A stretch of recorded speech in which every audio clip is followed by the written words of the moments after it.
Bonjour mon frère, bonjour ma soeur, j'espère que vous allez bien. Aujourd'hui nous sommes le 24 mai. Comment tu vas ma chère Karine? Très bien, très Tu bien. vas Et très bien. toi-même? Oh, je vais bien. Un petit peu fatigué, mais je vais bien. Nous ne confessons rien de mauvais pour nos vies, ma soeur. Oui, amen, amen. 2 Corinthiens chapitre 4 verset 18 nous dit: parce que nous regardons non point aux choses visibles, mais à celles qui sont invisibles. Car les choses visibles sont passagères et les invisibles sont éternelles. Et le titre de la méditation d'aujourd'hui est « Ne basez pas votre foi sur ce que vous voyez ». À la lumière de ce passage biblique, nous pourrions très bien dire « Ils sont fous ces chrétiens ». Je vais dire oui et non. Oui, quand on a une véritable communion avec le Dieu d'Israël, le Dieu qui réside là dans les lieux célestes. Et je vais dire non quand nous professons toutes des choses et que quand les choses elles arrivent, nous tremblons de peur. Je voudrais vous lire ce témoignage qui nous parvient de l'Est du Texas. Cet homme de Dieu qui a écrit ce témoignage nous dit: je me souviens d'une femme, membre d'une église, dans l'Est du Texas, qui souffrait d'une double pneumonie. Ceci se passait dans les années 1930, lorsqu'il n'y avait pas de remède. Son état ne faisait que s'aggraver progressivement. À l'époque, on n'avait bien sûr pas les hôpitaux que nous avons aujourd'hui. Les médecins faisaient des visites uniquement à domicile. Le médecin vint donc et fit ce qu'il pouvait. Il avertit le mari que sans amélioration, sa femme mourrait avant minuit.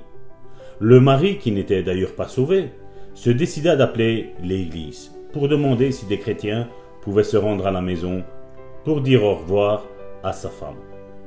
Le pasteur et plusieurs membres se rendirent chez lui. Ils joignirent la femme d'huile, lui imposèrent les mains et prièrent. Elle était presque dans le coma, mais elle en sortit et commença à rire et à chanter en langue. Elle s'assit dans le lit en déclarant « Je suis guérie, je suis guérie ». Le médecin qui s'attendait à ce qu'elle meure pendant la nuit revint la voir le lendemain matin. Elle était assise dans son lit et en train de parler. Il écouta ses poumons et avoua à son mari: « Je n'y comprends rien. Ses poumons semblent aussi atteints qu'avant. Parfois, dit-il, j'ai vu des gens se rétablir juste avant de se mourir. Elle mourra bientôt. » Il revint le lendemain en répétant la même chose. Pendant 3 jours, elle était assise dans son lit, en train de rire et de bavarder. Elle déclarait à tous ceux qu'elle voyait qu'elle était guérie. Le 3e jour, chaque symptôme avait disparu totalement. La question que nous devons nous poser est: que se serait-il passé si elle avait basé sa foi sur ce qu'elle voyait ou sur ce qu'elle ressentait, ou bien même sur ce que disait le médecin? Elle n'aurait pas reçu sa guérison. Mais elle a choisi au contraire de croire à la parole, de croire que par les meurtrissures de Jésus, elle a été complètement guérie. Oui, elle a basé sa foi sur la parole de Dieu et non pas sur la parole de son médecin qui la connaît très très bien. Elle n'a pas oublié que son Dieu, même si son médecin était très gentil, très aimable, très professionnel, elle savait que son médecin avait des limites. Elle a posé sa foi non pas sur ce que le médecin disait, non pas sur tous les symptômes qu'elle avait, mais elle a basé sa vie sur ce que dit la parole. Par ses meurtrissures, je suis guérie, se disait-elle. Elle savait que la foi vient de ce que l'on entend, et ce que l'on entend vient de la parole de Christ. Elle ne s'est pas limitée à la parole d'un médecin. Elle a dit, voilà, les médecins ne savent plus rien faire pour moi maintenant. Qu'est-ce qui va se passer? Mon Dieu va commencer à agir. Mon frère, ma sœur, je ne sais pas sur quelle situation tu es, toi, aujourd'hui, là, présentement, devant nous, mon frère, ma sœur. Mais je veux te dire que la véritable foi ne se base pas sur ce que tu vois, sur ce que tu ressens ou sur ce que les autres disent, mais la foi se base uniquement, et je dis bien uniquement, sur ce que la parole de Dieu dit. Par ses meurtrissures, je suis guéri. Et répète après moi, par ses meurtrissures, je suis guéri. Ce n'est pas une fable, c'est la vérité. C'est la définition de la foi. Par les meurtrissures de Jésus, je suis guéri. Oh prophétesse, je te laisse tout le loisir maintenant de parler au cœur de mes frères et de mes sœurs afin qu'ils comprennent ce que Dieu veut dans leur vie. Au nom de Jésus. Amen, amen. Et nous voulons faire cette bonne déclaration encore aujourd'hui. Je base ma foi sur ce que Dieu dit dans sa parole. Je ne la base pas sur ce que je vois, je ne la base pas sur ce que j'entends, ni sur ce que je ressens. Tout ce qui est de ce domaine des sens est temporaire et passager. Mais ce qui est du domaine de l'esprit est éternel et infini. Et comme nous l'a dit ce passage d'aujourd'hui, parce que nous ne regardons point aux choses visibles, mais à celles qui sont invisibles, car les choses visibles sont passagères et les invisibles sont éternelles. Mon frère, ma sœur, je t'invite vraiment à baser ta foi uniquement sur la parole de Dieu. Parce que la parole de Dieu est efficace. Elle est très efficace, non seulement sur cette terre, mais aussi dans les lieux célestes. Elle est efficace. Et nous ne marchons donc pas par la vue ou par nos sens, mais nous marchons par la foi et par notre confiance en l'Éternel. Nous basons notre confiance sur lui et sa parole.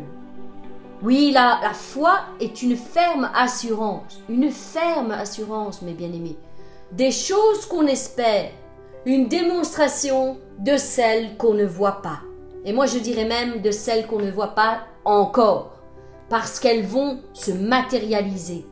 La foi fait matérialiser les choses qu'on espère.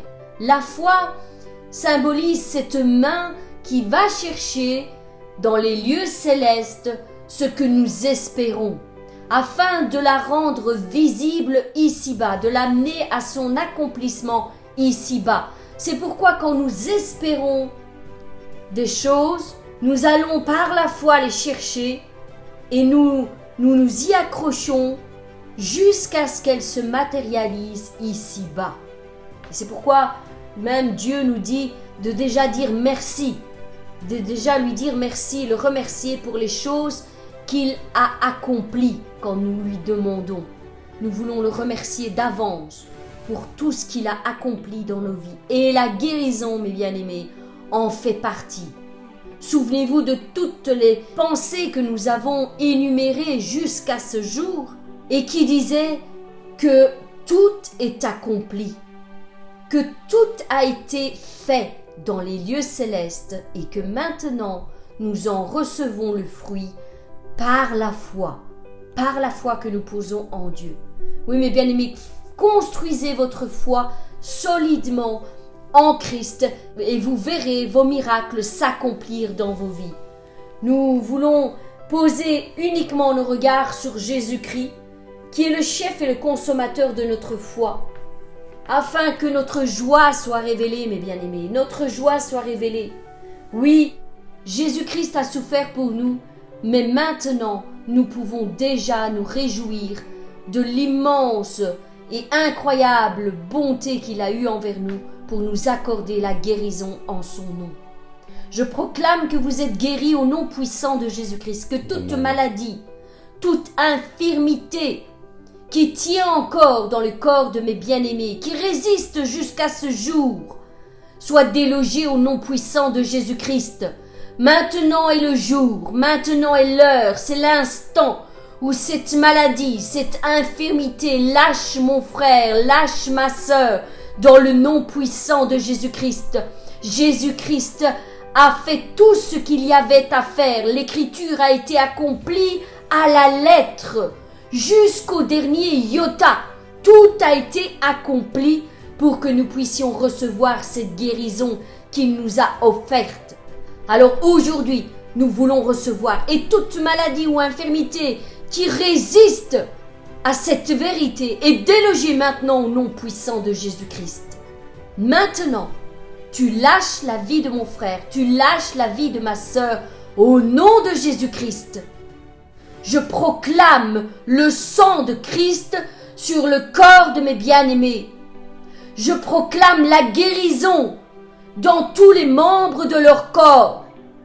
Je proclame la santé à tout égard, que ce soit physique, émotionnel ou spirituel. Au nom puissant de Jésus-Christ, que cette parole qui a été relâchée aujourd'hui prenne son plein accomplissement dans la vie de mon frère et de ma sœur, au nom de Jésus-Christ. Mes bien-aimés, je vous souhaite une excellente journée encore aujourd'hui. Que Dieu vous bénisse puissamment. Quant à nous, nous vous donnons rendez-vous demain.